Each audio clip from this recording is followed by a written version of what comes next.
So student आज का topic बहुत ही इंपॉर्टेंट है। सो स्टूडेंट आज हम यहाँ पे 12th स्टैंडर्ड का बहुत ही इंपॉर्टेंट टॉपिक देख रहे हैं एमआरएनए के बारे में। तो यहाँ पे आज हम एमआरएनए के बारे में देखते हैं, ठीक है। तो एमआरएनए के बारे में आज के बाद आपको कोई डाउट नहीं आने वाला। तो मॉलिक्यूलर बायोलॉजी का सबसे जो इंपॉर्टेंट मतलब टॉपिक है दैट इज द एमआरएनए। और एमआरएनए इंपॉर्टेंट क्यों है, स्पेशल क्यों है, उसको आज हम यहाँ पे देख रहे हैं, ठीक है। आइए चलिए, मैंने यहां पे लिखा why mRNA is so special। सबसे पहली चीज mRNA की फुल फॉर्म क्या होती है, तो यहां पे M मतलब होता है मैसेंजर आरएनए।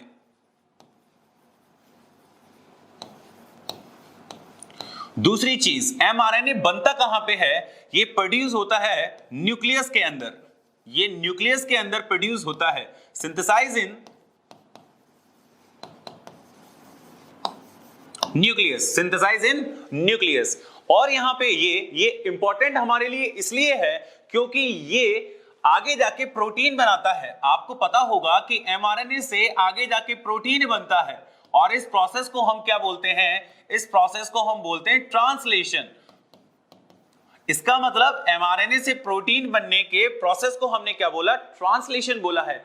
वहीं पर ही डीएनए से जो एमआरएनए बनता है इस प्रोसेस को हम क्या बोलते हैं, इस प्रोसेस को हम बोलते हैं ट्रांसक्रिप्शन। और डीएनए से डीएनए बनाने के प्रोसेस को हम बोलते हैं रेप्लिकेशन। तो इस प्रकार से ये तीनों प्रोसेस आप जानते हैं और इस तरीके से हमारी बॉडी में जेनेटिक इंफॉर्मेशन फ्लो होती है। और इस सीक्वेंस को हम क्या बोलते हैं, इसको बोलते हैं सेंट्रल डोग्मा। Central dogma. और सेंट्रल डोग्मा किस साइंटिस्ट ने दिया है, फ्रांसिस क्रिक ने दिया है, ये बात आप जानते हैं। तो आपके मेडिकल एग्जाम से यहां से भी क्वेश्चन निकल के आता है कि भाई डीएनए से डीएनए बनाएंगे तो प्रोसेस का नाम क्या होगा, और डीएनए से एमआरएनए बनाएंगे तो प्रोसेस का नाम क्या होगा, और अगर हम एमआरएनए से प्रोटीन बना रहे हैं तो प्रोसेस का नाम क्यों होगा। अब देखिए यहां पे एक यहां पे हाइपोथेसिस था। मॉलिक्यूलर बायोलॉजी में एक हाइपोथेसिस है, one gene one enzyme concept.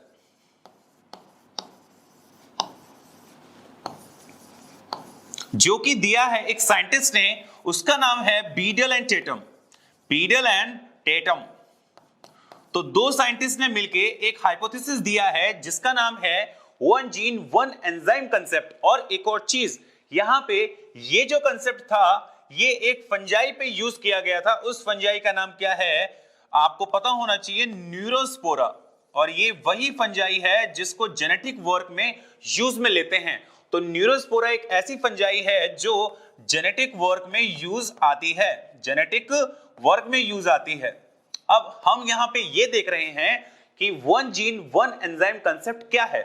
चलिए, आप जानते हैं कि जो जीन होता है, जो डीएनए होता है, वो सेगमेंट ऑफ, देखिए जीन मतलब सेगमेंट ऑफ डीएनए। ये मैंने लिखा, this is the gene. Gene मतलब सेगमेंट ऑफ डीएनए। सबसे पहले कोई भी जीन ट्रांसक्रिप्शन करती है और आरएनए बनाती है, और आरएनए बनाती है। आरएनए बनने के बाद में अगर ये एमआरएनए है तो ये आगे जाके प्रोटीन बना लेगा।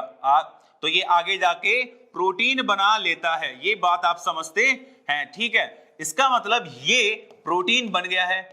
अब ये प्रोटीन के पास अगर यहां पे कैटालिटिक एक्टिविटी है तो ये फोल्ड होके एंजाइम बना लेता है। ये फोल्ड होके एंजाइम बना लेता है। अब one gene one enzyme concept के अकॉर्डिंग जो जीन होता है वो सेगमेंट ऑफ डीएनए है। इसका मतलब जीन का सबसे पहले क्या होता है, ट्रांसक्रिप्शन, उससे बनता है आरएनए। और अगर आरएनए एमआरएनए है तो वो आगे जाके प्रोटीन बनाएगा और प्रोटीन से आगे जाके एंजाइम बनेगा। क्या ये स्टेटमेंट सही है, आप मुझे बताइए। ये स्टेटमेंट बिल्कुल सही नहीं है, क्योंकि मुझे पता है कि all enzymes are protein but all proteins are not enzyme. ये बात मुझे मालूम है कि जितने भी एंजाइम्स होते हैं they all are proteins but all proteins are not enzyme. इसका मतलब ये जो हाइपोथेसिस थी ये एक रॉन्ग हाइपोथेसिस है, ये एक रॉन्ग हाइपोथेसिस है। इसका मतलब यहां से मुझे एक बात समझ में आई कि यार ये बिल्कुल जरूरी नहीं है कि सारे आरएनए क्या बनाए, प्रोटीन बनाए। और ये भी जरूरी नहीं है कि सारे प्रोटीन क्या बनाए, एंजाइम बनाए। ये भी बिल्कुल जरूरी नहीं है। तो इसका मतलब ये हो गया कि अगर mRNA है तो आगे जाके प्रोटीन बन जाएगा। अगर कोई और RNA है, मान लीजिए मैंने यहां पे लिखा tRNA, यहां पे मैंने लिखा pvRNA, ठीक है, pvRNA, यहां मैंने लिखा rRNA, यहां मैंने लिखा snRNA, ये भी RNA है बट ये कभी भी प्रोटीन नहीं बनाएंगे, ये बात आपको ध्यान में रखनी है। तो इसका मतलब प्रोटीन किससे बनता है? ये बनता है सिर्फ और सिर्फ mRNA से। अब मुझे ये देखना है कि यार ये mRNA के पास ऐसा क्या है जो इन बाकी RNA के पास नहीं है, वो देखते हैं हम। मैंने यहां पे लिखा mRNA,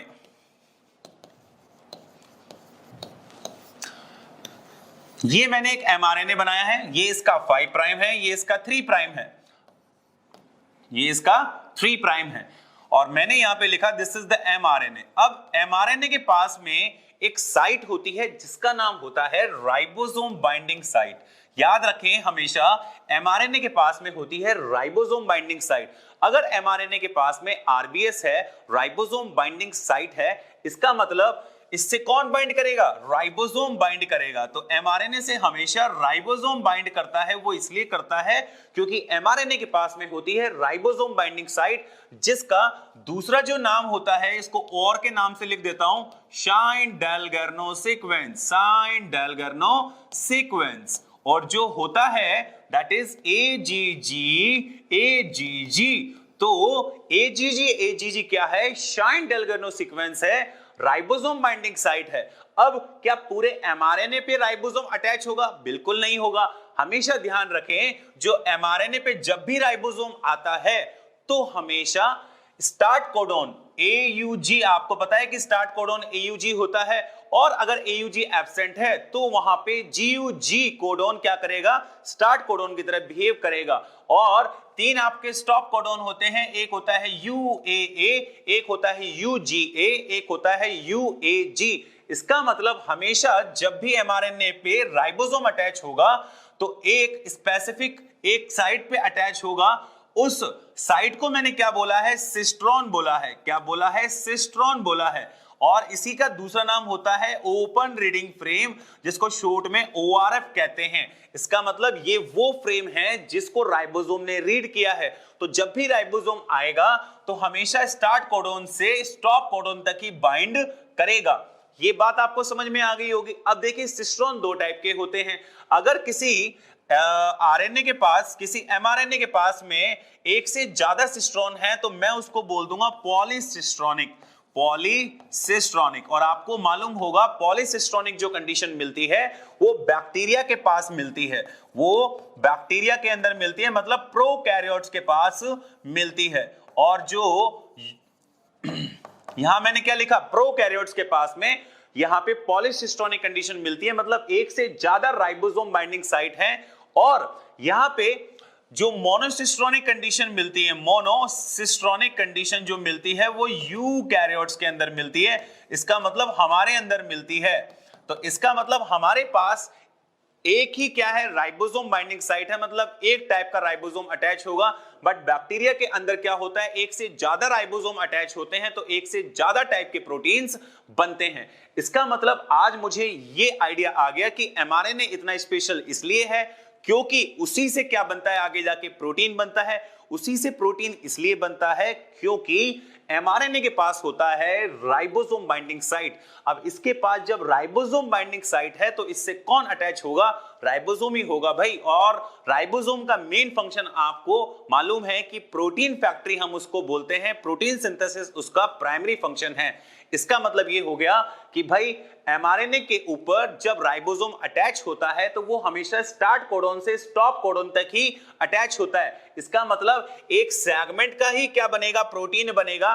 एक सेगमेंट का ही यहां पे प्रोटीन बनेगा। इसका मतलब ये RBS इसकी, तो मैंने यहां पे लिखा कि ये जो RBS होता है ये ट्रांसलेशन में पार्टिसिपेट नहीं करता। इसका मतलब ये वाला जो मतलब सेगमेंट है 5 प्राइम, इसको मैं क्या बोल दूं? UTR। UTR का मतलब क्या होता है? Untranslated region, untranslated region. तो ये हो गया 5 प्राइम यूटीआर और ये क्या हो गया 3 प्राइम यूटीआर। इसका मतलब ना तो 3 प्राइम, ये मतलब क्या आपका इसका ट्रांसलेशन नहीं होगा यूटीआर का, और 5 प्राइम यूटीआर का भी यहां पे ट्रांसलेशन नहीं होगा। एक सेगमेंट का ट्रांसलेशन होता है, एक सेगमेंट का प्रोटीन बनेगा जिसका नाम क्या है, सिस्ट्रॉन नाम है, और उसी को हमने ORF बोला, ओपन रीडिंग फ्रेम। इसका मतलब mRNA में एक स्पेसिफिक साइट का ही क्या बनता है, प्रोटीन बनता है, क्योंकि mRNA के पास होता है राइबोसोम बाइंडिंग साइट, मतलब Shine Dalgarno sequence, that is AGG। तो आज का वीडियो आपको बहुत अच्छा लगा होगा। उम्मीद करता हूं आज आपको ये डाउट नहीं रहेगा आज के बाद कि mRNA हमारे लिए स्पेशल क्यों है। आज आपको यहां पे अंडरस्टैंड हो गया होगा कि mRNA से ही क्यों आखिरकार प्रोटीन बनता है, बाकी RNA से प्रोटीन क्यों नहीं बनता है। तो इसी तरीके से हम और वीडियोस यहां पे देखते रहेंगे बायोलॉजी की। तो स्टूडेंट मिलते हैं नेक्स्ट वीडियो के अंदर। Okay, bye bye.